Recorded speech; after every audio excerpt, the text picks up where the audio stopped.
തോണിയാത്ര. രചന ആലാപനം സുരേഷ് മൂക്കന്നൂർ. തോണിയാത്ര എന്ന കവിതയുടെ ഉത്ഭവം മൂഴിക്കുളം ശാലയിൽ ഒരു സാഹിത്യ ക്യാമ്പിൽ പങ്കെടുക്കുന്ന സമയത്ത് അതിൻ്റെ തൊട്ടടുത്തുള്ള ചാലക്കുടി പുഴയിലൂടെ ഒരു വലിയ വഞ്ചിയിൽ ക്യാമ്പ് അംഗങ്ങളെ കൂടി സഞ്ചരിച്ച് വന്നതിന് ശേഷം ആ അനുഭവം ഒരു കവിതയാക്കി മാറ്റാൻ പറയുന്നു. തൃശ്ശൂർ ദൂരദർശൻ്റെ സംഘം അവിടെ എത്തിയിരുന്നു. അവർക്ക് വേണ്ടി ക്യാമറയ്ക്ക് മുമ്പിൽ എഴുതിയ ആദ്യത്തെ കവിതയാണ് തോണിയാത്ര. പുഴയിലൂടാദ്യമായി സഞ്ചരിക്കും സുഖം അറിയുന്നു ഞാനൻ മനം നിറഞ്ഞ്, പലവട്ടം ആശിച്ചിരുന്നു ഞാൻ വഞ്ചിയിൽ കയറിയൊരിത്തിരി സഞ്ചരിക്കാൻ. വളരെ അനായാസമായിട്ടുള്ള എഴുതിയ ഒരു കവിതയാണ് തോണിയാത്ര. ഈ കവിത വായിക്കുമ്പോൾ ഒരു തോണിയിൽ സഞ്ചരിച്ച അതേ അനുഭവം വായനക്കാർക്ക് ഉണ്ടാവുമെന്ന് ഞാൻ വിചാരിക്കുന്നു. പുഴയിലൂടാദ്യമായി സഞ്ചരിക്കും സുഖം അറിയുന്നു ഞാനെൻ മനം നിറഞ്ഞ്.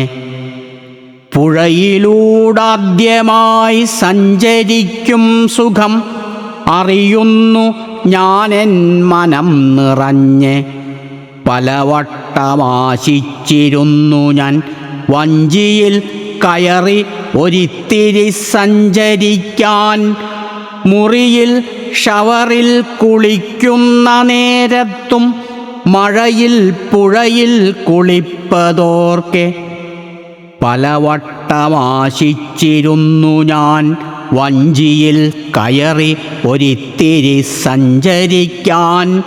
മുറിയിൽ ഷവറിൽ കുളിക്കുന്ന നേരത്തും മഴയിൽ പുഴയിൽ കുളിപ്പതോർക്കെ, കടവത്തു തോണി അടുത്തപ്പോഴേ മുതൽ കയറിയിരിക്കാൻ തിടുക്കമായി.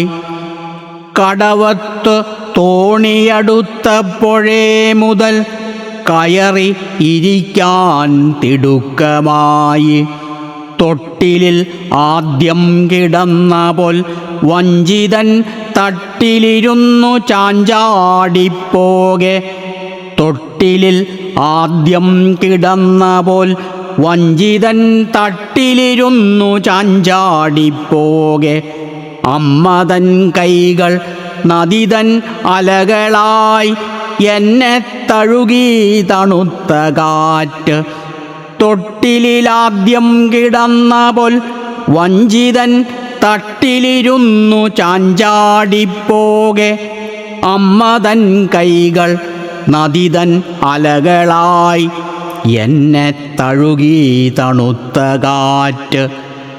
തൊട്ടിലാദ്യം കിടന്ന പോൽ വഞ്ചിതൻ തട്ടിലിരുന്നു ചാഞ്ചാടിപ്പോകെ.